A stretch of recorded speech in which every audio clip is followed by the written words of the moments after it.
Hi, first grade, and welcome to day 2 of reading. So today we're going to be learning about author's purpose and point of view.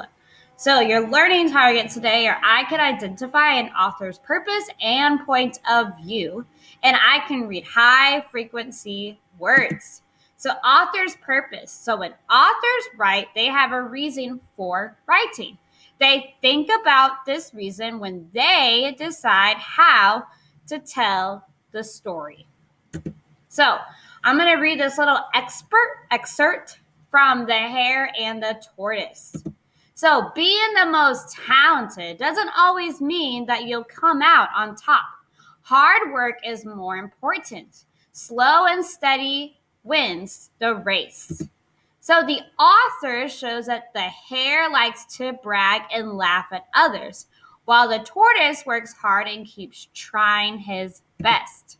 So the author's purpose is to teach us that working hard at something can make good things happen. So in this story, the author shows, So the author's purpose is to teach us that working hard at something can make good things happen.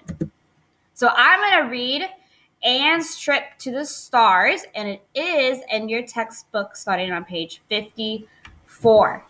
So let me read this out loud. Dad, will you help me? Will you help with my play? Asked Anne. Yes, says Dad. Dad hangs a cloth along the hall. I am off to the stars, grins Anne. My ship will go far in a flash. Anne starts her long trip. The sun is big and hot, says Anne. Mars is red. It can get cold. My ship crashes, Anne yells. It is dark and sharp rocks block my path. My ship will not start, says Anne. Bark, bark. Carl has a kit to fix it. I fix my ship and blast off. I am back, says Anne. The end.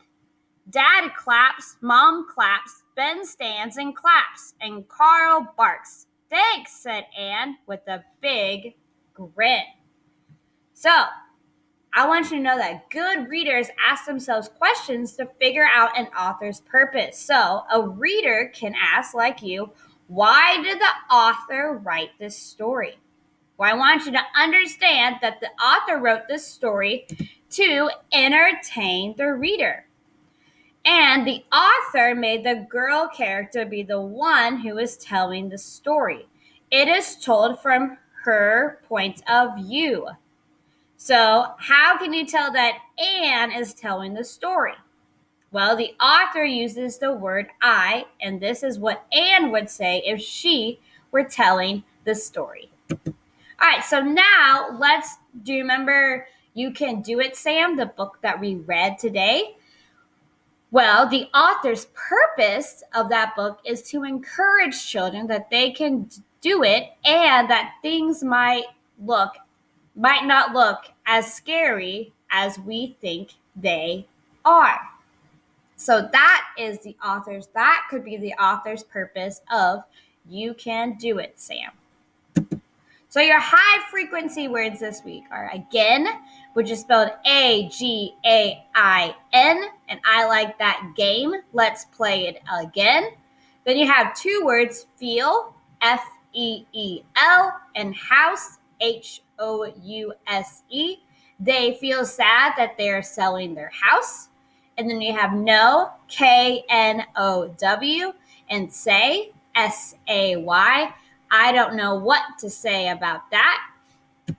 And then Mrs. M, capital M-R-S with a period, and noise, N-O-I-S-E.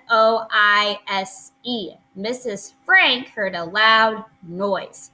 And put, P-U-T, I put the books into a box. So those are your high frequency words. And remember, the author's purpose is that they think about a reason why they decided to tell the story. All right, great job, boys and girls, for listening.